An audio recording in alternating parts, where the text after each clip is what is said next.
Hey guys, and welcome to How to Guide. In this tutorial, we're gonna look at how to log in to your Carrington Mortgage account. Now let's begin.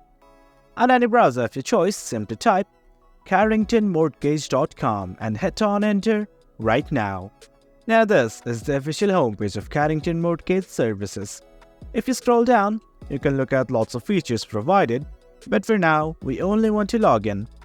At the top right of the screen, next to this recent transfer, you will find something like customer login. Simply click on it.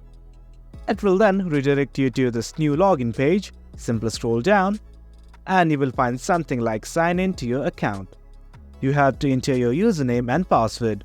In case you forgot any one of them, here are the buttons right here.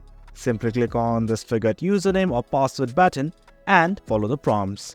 That way, you can again regain access to your account. Now let's enter our credentials. Once everything is alright, hit on the sign in button right here and you will be logged in to your Carrington Mortgage account.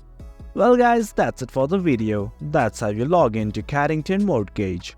Hope you guys found this video informative, and for more content like this, do remember to hit like, share and subscribe. Thank you.